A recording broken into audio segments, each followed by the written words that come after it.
चलिए 10 मिनट पर बात टाइम है। इतने यहोवा को पुकारते हैं चलिए पढ़िए हम का भजन संहिता 145 से 18, जितने यहोवा को पुकारते हैं अर्थात जितने उसको सच्चाई से पुकारते हैं उन सबों के वह निकट रहता है। आमीन आमीन आमीन आमीन। प्रभु सबको आशीष करे। देखिएगा, जितने यहोवा को पुकारते हैं अर्थात सच्चाई से जो पुकारते हैं, याद रखिएगा, ये दुनिया में करोड़ों लोग यहोवा को पुकारते हैं कि प्रभु प्रभु प्रभु प्रभु, ठीक है, खुदा खुदा खुदा, परमेश्वर पिता, परमेश्वर, प्रभु यीशु, सब लोग पुकारते हैं, मतलब करोड़ों लोग पुकारते हैं, लेकिन उनमें से कम लोग सच्चाई से पुकारते हैं। ठीक है, केवल मुंह से बोलना और दिल से बोलना वो बहुत ही अंतर है। मुंह से मीठी मीठी बात बोलना और दिल से बोलना, वो दोनों में जमीन और आसमान का फर्क है। धोखा देने वाले, फ्रॉड करने वाले सब जो चोर, डकैती, बदमाश या जो लोगों को धोखा देते हैं, फ्रॉड लोग ना, इतना मीठी मीठी बातें बोलते हैं और किसी को भी फंसा लेते हैं मीठी मीठी बातें बोलकर। ठीक है, उनका बात केवल मुंह से निकलता है। ठीक है, लेकिन जो सच्चाई से दिल से बोलता है ना, ठीक है, वही असली लोग होता है। तो परमेश्वर के चरण में प्रार्थना करने वाले भी ये दुनिया में दो तरह के लोग होते हैं, जो केवल मुंह से प्रभु और प्रभु और प्रभु बोलते हैं, लेकिन जो इंसान दिल से परमेश्वर को पुकारता है, परमेश्वर उन्हीं के साथ रहता है, उन्हीं का प्रार्थना को सुनता है। ठीक है, याद रखिएगा। और बहुत सारे लोग ये दुनिया में क्या करते हैं मालूम है, अपने स्वार्थ के लिए ही परमेश्वर को पुकारते हैं, और स्वार्थ जब पूरा हो जाता है उसके बाद टाटा बाय बाय, ठीक है, टाटा बाय बाय करके चले जाते हैं। ठीक है, स्वार्थ से पुकारने वाले लोग भी हैं और निस्वार्थ होकर के पुकारने वाले भी हैं। ठीक है, आज सुबह एक बहुत सुंदर वचन, इंग्लिश का वचन एक आदमी मेरे को भेजा था कि बहुत सारे लोग यीशु मसीह के पास आते हैं। ठीक है, बहुत सारे लोग यीशु मसीह के पास आते हैं। ठीक है, और जब यीशु मसीह 2000 साल पहले दुनिया में थे तो बहुत सारे लोग उनके पास आते थे। तो बहुत सारे लोग खाना खाने के लिए आते थे। ठीक है, हमें रोटी और मछली तो मिल रहा है करके आते थे। और कुछ लोग, ठीक है, अपने अभिलाषा को पूरा करने के लिए आते थे। और कुछ लोग उसको नहीं, यीशु मसीह को हम राजा बनाएंगे, उसको पकड़ के राजा बनाएंगे करके आते थे। हाँ, उनके पीछे आते थे। और बहुत सारे लोग यीशु मसीह का बुराई करने के लिए, मतलब यीशु मसीह का गलती को कुछ पकड़ने के लिए आते थे। और बहुत सारे लोग मतलब मजे देखने के लिए, अरे यीशु मसीह इतना चमत्कार कर रहे हैं, अंधे को आंख दे रहा है और लंगड़े चल रहा है, चमत्कार हो, चलो थोड़ा एंजॉय करेंगे देख करके हाँ आते थे। और कुछ लोग, ठीक है, केवल अरे भीड़ जा रहा है, चलो भीड़ में हम भी जाएंगे, थोड़ा मजा लेंगे, हाँ भीड़ तो जा रहा है इसलिए आते थे। और बहुत सारे लोग ना अपने, ठीक है, फायदे के लिए, मतलब भीड़ में तो देखिए हर जगह में जब भीड़ देता है, कोई तो प्रवचन सुनने के लिए जाते हैं, और कुछ लोग आते हैं अपने खिलौना बेचने के लिए या अपने सामान बिस्किट या कुछ खाने का चीज बेचने के लिए और अपने व्यापार चलाने के लिए। ऐसे भी लोग यीशु मसीह के पीछे आते थे।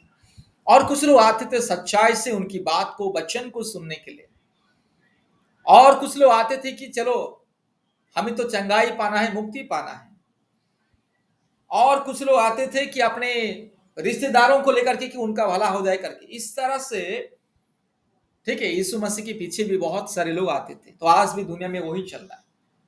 बहुत सारे लोग केवल चंगाई पाने के लिए यीशु मसीह को ढूंढते हैं, और बहुत सारे लोग, ठीक है, मुक्ति पाने के लिए या बीमारियों से चंगाई या जादू टोने से मुक्ति पाने के लिए या अपनी समस्याओं से मुक्ति तो मिलना है, लेकिन मुक्ति पाने के बाद यीशु मसीह को टाटा बाय बाय करके अपने मन में रहता है, हमें स्वार्थ पूरा हो जाए, उसके बाद हम इसी रास्ते से हम हट जाएंगे, फिर से हम पुराने रास्ते में जाएंगे।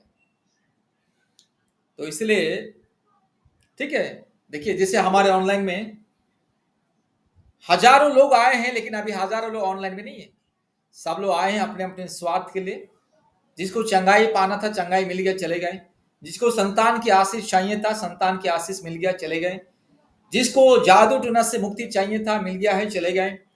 ठीक है, जिसको अपने परिवार में शांति चाहिए था, शांति मिल गया, पति पत्नी एक हो गए हैं और परिवार में और कोई क्लेश कलह और लड़ाई झगड़ा नहीं होता है, बस परिवार का समस्या सुधर गया है, बस चले गए। लेकिन जो लोग सच्चाई में हैं, जो लोग नहीं, मुझे मुक्तिदाता की जरूरत है, मुझे खुदा की जरूरत है, हाँ मुझे अनंत जीवन चाहिए, मुझे सच्चा खुदा चाहिए, मुझे पवित्रता चाहिए, मुझे धार्मिकता चाहिए, बस मुझे तो हाँ मेरा सृष्टिकर्ता चाहिए, मुझे मेरे मुक्तिदाता चाहिए, मुझे परमेश्वर के साथ चलना है, परमेश्वर के साथ रहना है। ऐसे समझ के जो आते हैं वो लोग हमेशा टिक पाते हैं। हमारी इस ऑनलाइन प्रार्थना में भी 2-3 साल से भी बहुत सारे बहन लोग हैं, बहुत कम लोग 10-12 बहन लोग जो 2 या 3 साल से प्रार्थना में आ रहे हैं। बहुत सारे बहन लोग भी है, उनको सब कुछ है, संतान भी है, सब कुछ है, फिर भी बस परमेश्वर की आराधना उपासना करना है। हाँ, हमें परमेश्वर की संगति में आगे बढ़ना है, हमें धार्मिकता के मार्ग में आगे बढ़ना है, हाँ हमें पवित्रता के मार्ग में आगे बढ़ना है। इतना सुंदर ऑनलाइन प्रार्थना, इतना सुंदर परिवार, प्रतिदिन प्रार्थना करने के लिए मौका मिलता है, प्रतिदिन बस परमेश्वर की आराधना करें। इसलिए ये तो परमेश्वर का पवित्र अनुभूति, आशीष, अभिषेक पाने के लिए अभी तक बहुत सारे लोग प्रार्थना में अभी तक टिके हैं। तो उसी तरह यहाँ पे लिखा गया है, परमेश्वर है ना, वो प्रार्थना सुनने वाला परमेश्वर, सबका प्रार्थना सुनता है। ठीक है, सबका प्रार्थना सुनता है, परमेश्वर सबका प्रार्थना सुनता है, लेकिन सब लोग स्वर्ग नहीं जाएंगे, याद रखिएगा। परमेश्वर सबका प्रार्थना सुनता है और परमेश्वर के पास सब लोग आते हैं, लेकिन सब लोग स्वर्ग नहीं जाएंगे और सब लोग परमेश्वर का संतान नहीं बनेंगे। बहुत कम लोग जो अंत तक धीरज रखता है, जो मरते दम तक परमेश्वर के मार्ग में चलता है, जो दुनिया के हर एक परिस्थिति में परमेश्वर के साथ रहता है, परमेश्वर को जो नहीं छोड़ता है, वही लोग परमेश्वर का संतान कहलाएगा। और वही लोगों के लिए ही स्वर्ग राज्य परमेश्वर ने बनाया और उन्हीं लोगों के लिए ही परमेश्वर स्वर्ग में सुंदर सुंदर घर बनाया है। ठीक है, जो लोग अंत तक परमेश्वर के साथ रहेंगे, जो लोग जीवन के आखिरी सांस तक जो परमेश्वर के मार्ग में चलेंगे, वही लोग ही अनंत जीवन प्राप्त करेंगे। वही लोगों के लिए स्वर्ग है, वही लोग अनंत काल परमेश्वर के साथ रहेंगे। चंगाई मिल गया, चलो हटो, संतान की आशीष मिल गया, चलो, और हमें तो और कुछ जो पाना था मिल गया है, जो हम अपेक्षा कर रहे थे वो तो मिल गया है, जो चीज हमें चाहिए तो वो मिल गया। ऐसे लोग ना, चंगाई मिलेगा, छुटकारा मिलेगा, संतान की आशीष भी मिलेगा, सब कुछ होगा, लेकिन बाद में ना अनंत काल पछताएंगे, रोएंगे, गिड़गिड़ाएंगे। ठीक है, वो लोग को कभी मुक्ति नहीं मिलेगा, विनाश, अनंत मृत्यु उन लोग को बस अपने साथ लेके जाएगा। तो इसलिए मेरे प्यारे भाइयों और बहनों, हमें सच्चाई से परमेश्वर को पुकारना है, सच्चाई से दिन रात प्रार्थना करना है, सच्चे मन से दिल से परमेश्वर की उपासना आराधना करना है। हमें सच्चाई के मार्ग में चलना, हमेशा चलना है। ठीक है, सच्चाई के मार्ग में हमेशा चलना है। एक दिन चला, 1 महीने चला, 3 महीने चला, उसके बाद फिर से वही अंधकार, फिर से वही अंधविश्वास, फिर से वही अज्ञानता, फिर से वही पाखंडवाद में अगर जाएंगे तो ठीक है, हम परमेश्वर का संतान कभी नहीं बन पाएंगे। बहुत सारे लोग हमें फोन करके कहते हैं कि देखिए हम तो हिंदू है, हम तो मुसलमान हैं, हम तो बुद्धिस्ट है, हम तो सिख है, क्या हमारे लिए प्रार्थना करोगे? हम कहते हैं हाँ जरूर प्रार्थना करेंगे। परमेश्वर सबका प्रार्थना सुनता है। ठीक है, परमेश्वर सबको अपने पास बुलाता है, सबको अपने संतान होने का अधिकार को दिया है। इसलिए आप भी परमेश्वर का संतान बन सकते हैं, आपको भी मुक्ति मिलेगा, छुटकारा मिलेगा, चंगाई मिलेगा और आपको भी अनंत जीवन मिलेगा। तो आप प्रार्थना में आइए, प्रभु यीशु मसीह का दिन रात विश्वास कीजिए, प्रार्थना कीजिए। और बहुत सारे लोग कहते हैं देखिए हम तो अलग धर्म है ना, इसलिए हम प्रार्थना में नहीं आ सकते, हम अलग धर्म है इसलिए हम अपना धर्म का रीति रिवाज को छोड़ नहीं सकते। बस आप हमारे लिए प्रार्थना कीजिए, हमें ये समस्याओं से हमें मुक्ति चाहिए, हमें ये बीमारियों से छुटकारा चाहिए, हमारी ये समस्या दूर होना चाहिए, बस आप केवल प्रार्थना करते जाइए। ऐसे कहते बहुत सारे लोग। मेरे प्यारे भाइयों और बहनों, ऐसे लोग कभी परमेश्वर के सामने टिक नहीं पाएंगे। ऐसे लोग कभी भी परमेश्वर का संतान बन नहीं पाएंगे। ऐसे लोग कभी भी परमेश्वर के राज्य में प्रवेश नहीं कर पाएंगे। देखिए, इंसान अगर इस दुनिया की सांसारिक अभिलाषा के लिए, सांसारिक बातों के लिए, सांसारिक आशीष के लिए अगर आप परमेश्वर के ऊपर विश्वास रखेगा, लेकिन अनंत जीवन के बारे में अगर नहीं सोचेगा, तो वो सबसे बदनसीब व्यक्ति है। पढ़िएगा, पहला कुरिन्थियों 15:19 क्या लिखा है? पहला कुरिन्थियों 15:19 में क्या लिखा है?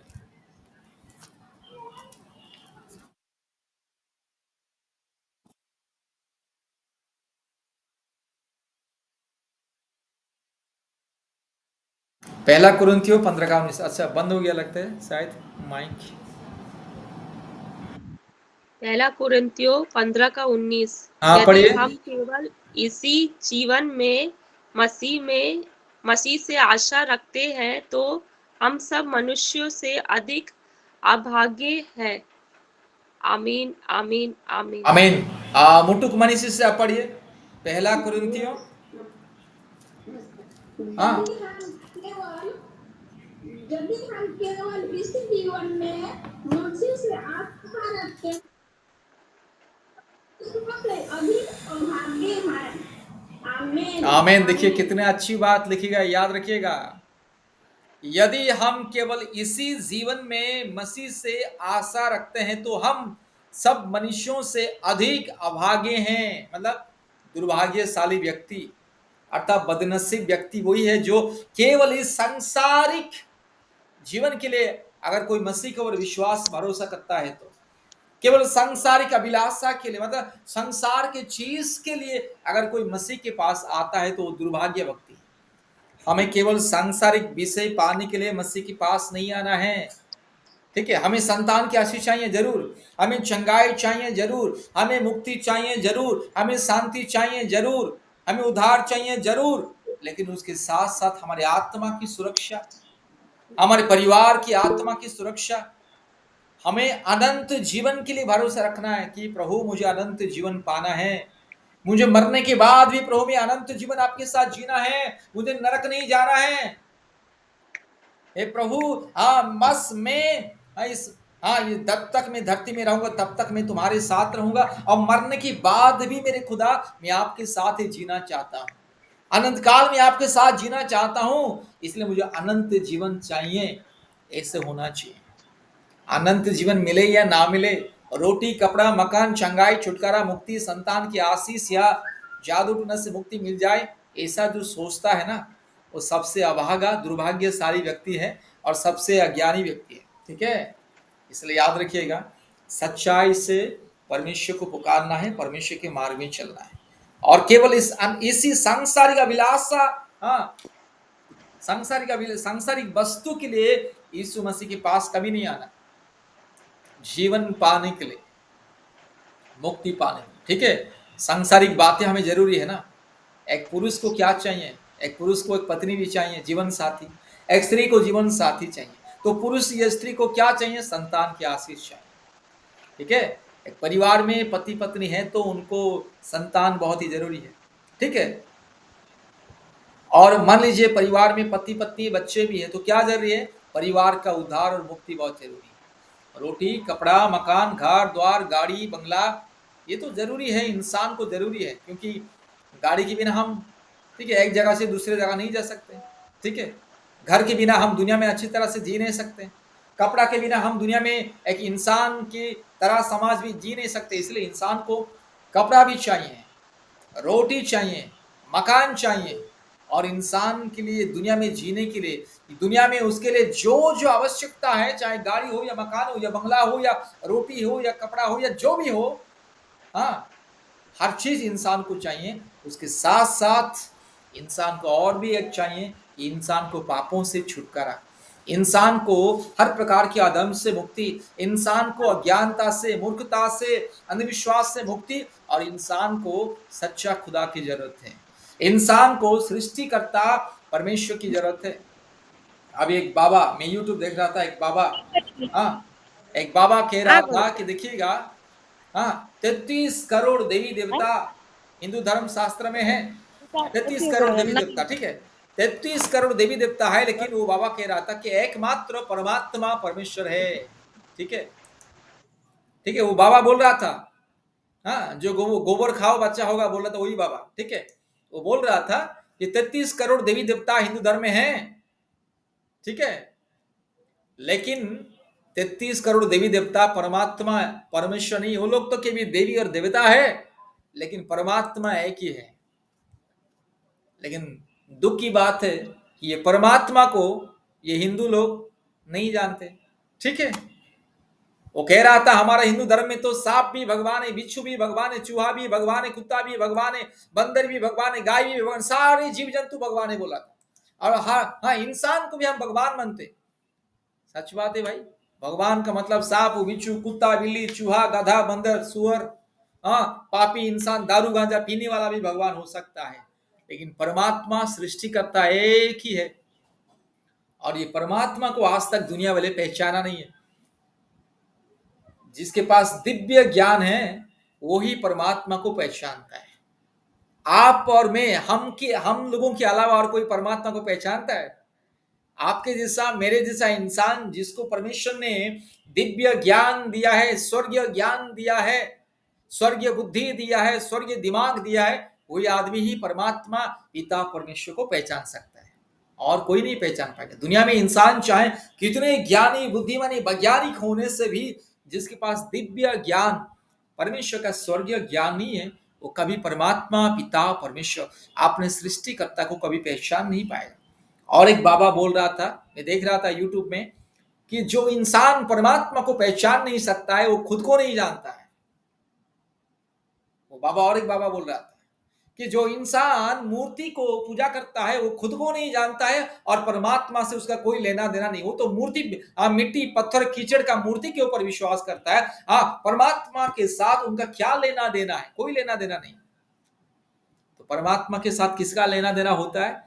जिसका बुद्धि का द्वार खुल चुका है। परमेश्वर ने जिसको स्वर्गीय ज्ञान दिया, परमेश्वर ने जिसको दिव्य ज्ञान, दिव्य शक्ति, दिव्य बुद्धि, स्वर्गीय बुद्धि, ज्ञान, समझ दिया है, जो दुनिया में सबसे महाज्ञानी, परमेश्वर के नजर में जो महाज्ञानी, महापंडित, महाबुद्धिमानी जो है, वही ही परमात्मा को जान सकता है। देखिए, दुनिया के नजर में हम सब लोग शायद कम पढ़े लिखे हैं, दुनिया के नजर में हम लोग कुछ नहीं है, इस संसार के नजर में, लेकिन इस संसार के लोगों से करोड़ों गुना हम लोग बड़े हैं। परमेश्वर हमें करोड़ों गुना बड़ा, मतलब मूल्यवान, बहुमूल्य और बुद्धिमानी देखता है। ठीक है, परमेश्वर के नजर में वो बुद्धिमानी, दुनिया का सबसे महाज्ञानी बुद्धिमानी है जो पिता परमेश्वर को जानता है। इसलिए याद रखिए, सच्चाई से पुकारना है, दिल से, मन से पुकारना है। ठीक है, तब जाके परमेश्वर साथ रहेगा। केवल नाम के वास्ते यीशु यीशु बोल देना है, और ऑनलाइन मीटिंग खत्म होने के बाद चलो, मंगलवार आ गया, चलो घंटी बजाएंगे, ऐसा आदमी कभी भी परमात्मा के साथ उनका कभी भी संपर्क, रिश्ता नहीं होगा। जो समय आने से घंटी बजाएगा, समय आने से पत्थर के सामने माथा फोड़ेगा, जंगली जानवर के सामने माथा फोड़ेगा, वो आदमी कभी परम पिता, परम प्रधान परमेश्वर का संतान नहीं बन पाएगा, और परमेश्वर कभी उनके साथ नहीं रहेगा। ठीक है, परमेश्वर केवल उसी के साथ रहता है जो दिल से, मन से, आत्मा से परमात्मा परमेश्वर की उपासना, आराधना करता है। ठीक है, प्रभु सबको आशीष करे। बहुत बहुत धन्यवाद। अब एक